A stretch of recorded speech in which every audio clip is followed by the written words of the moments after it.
only with Sri Lankan Airlines. You're watching a world of memories with Visit Victoria and Sri Lankan Airlines, a series where we're looking back at some memorable encounters from the Asia Cup that happened in Sri Lanka.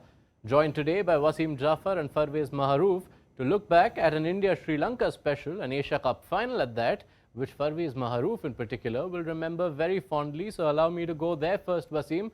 Parvez, we are going back to the 2004 Asia Cup final in Colombo. I'm sure you don't need me to get started and set you up on what this match was.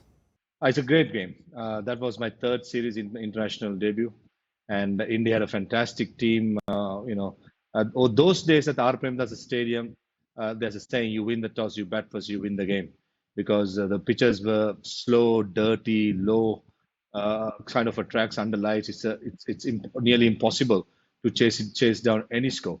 So on that particular day, I think we batted really well to get a decent score of 220 or something. But the way we fielded, the way we bowled in that game made sure we restricted a strong Indian batting lineup who had seven top quality batters and Irfan Pathan as an all-rounder at number 8. One of those games where it'll definitely will stick in my memory for the rest of my life for sure. Yes, and a game that Indian fans won't remember as well, because this, Wasim, was a time when India did have a bit of an issue in tournament finals. It was a 7-8 year period where India made a lot of finals, but barring the NatWest series of 2002, they ended up on the wrong side often, chasing 229. You would have thought this is India's for the taking, but it was almost a game from the 90s where it was Sachin and not much else.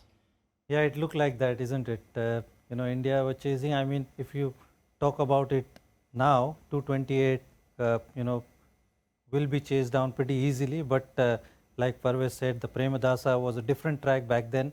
And then Sri Lanka, had so many options. Unfortunately, or, surprisingly, Muthaiya Muralidharan did pick any wickets. And Sanath Jayasuriya, Tilak Ratne Dilshan, they pick wickets and, holding back strong Indian batting lineup. Virendra Sehwag, Yuvraj Singh, Mohammad Kaif, Rahul Dravid, VVS Lakshman, Saurav Ganguly. So there are some big names. So Sachin Tendulkar,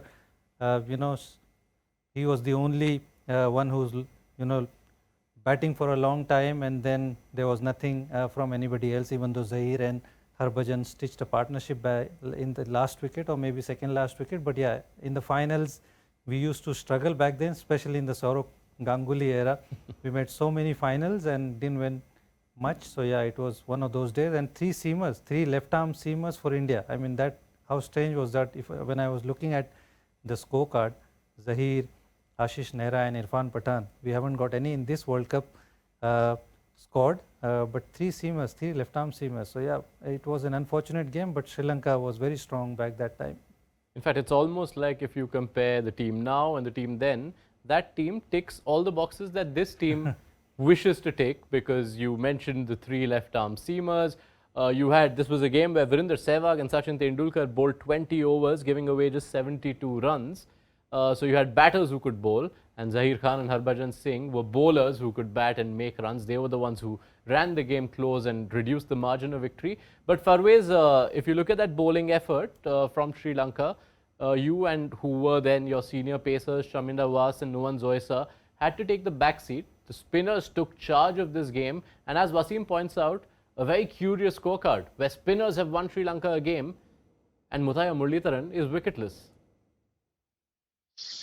I remember, I think I just bowled a couple of overs in that game, and there was not much help. As I said, it was slow, low, and those days I didn't have my leg cutter perfected. So, if I had perfected then when I started my international career, that would have been a handy delivery.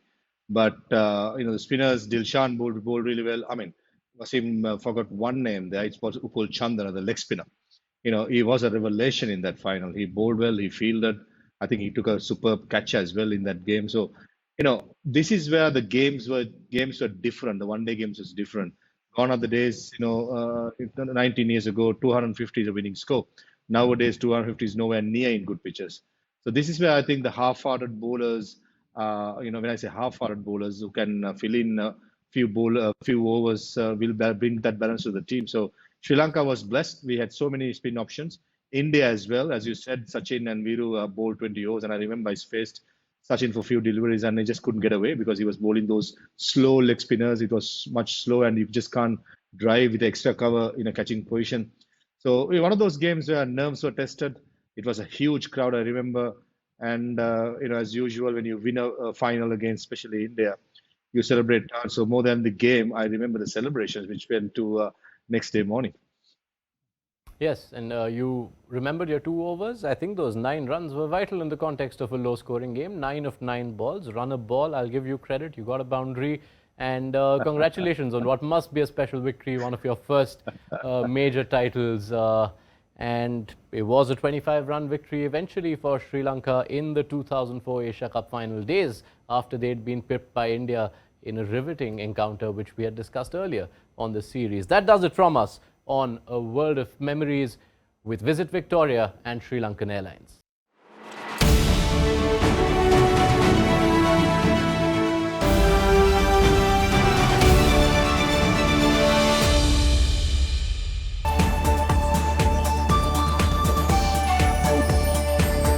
Only with Sri Lankan Airlines.